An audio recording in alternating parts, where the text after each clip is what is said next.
നീ അങ്ങോട്ടൊന്ന് നോക്കി. ആഹാ, ഇവനിതിപ്പൊ തന്നെ എല്ലാരും അറിയിക്കുന്ന തോന്നണം. ചക്ക നോക്കിയത് മതി, വെള്ളം കയറ്റിട്ട് പോവാൻ നോക്ക്, നാട്ടുകാരെ എല്ലാം അറിയിക്കാണ്ട്. I don't care. നിനക്ക് ഡോണ്ട് കെയർ ആണെന്ന് ഞങ്ങൾക്ക് അറിയാടാ. ഞാൻ പറഞ്ഞത് ഞങ്ങളുടെ കാര്യമാണ്. അടി കൊള്ളാനൊന്നും ഇപ്പൊ പറ്റിയല്ലടാ. എടാ കുറെ നേരമായാലും പിറുപിറുക്കാൻ തുടങ്ങിയിട്ട്. ഒന്നുമില്ലടാ, ഇപ്പൊ എല്ലാത്തിനും തീരുമാനമായേനെ.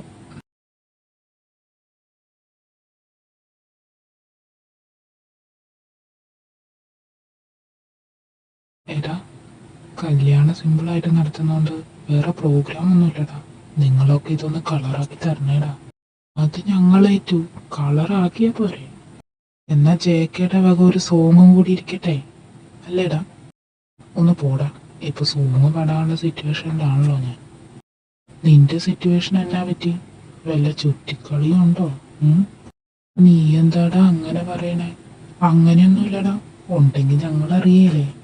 അല്ല, മൂന്നിനും എന്തോ കള്ളത്തരങ്ങളുണ്ടെന്ന് തോന്നിയതല്ലേ? അതെല്ലാം വെറും ഒരു തോന്നല് മാത്രമാണ്.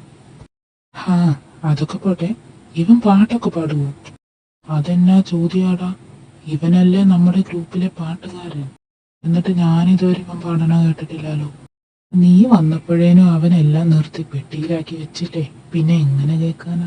ഇതെന്താടാ എല്ലാം നിർത്തിയേ? അത് ഇവന്റെ അപ്പൻ പുള്ളിക്കാരനാ. പുള്ളിക്ക് ഇവൻ പാടണ ഇഷ്ടമല്ല.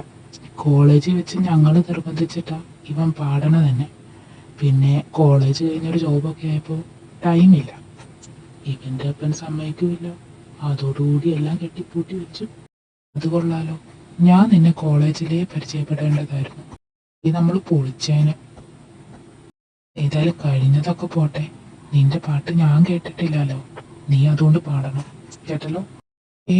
അതൊന്നും ശരിയാവില്ലടാ. എന്നാടാ, നിനക്ക് വേറെ എന്തെങ്കിലും പ്രോബ്ലം ഉണ്ടോ? അതുകൊണ്ടല്ലടാ, പാടിയിട്ട് കുറെ ആയില്ലേ, അതുകൊണ്ട് കയ്യിന്നെല്ലാം പോയി കിടക്കുക.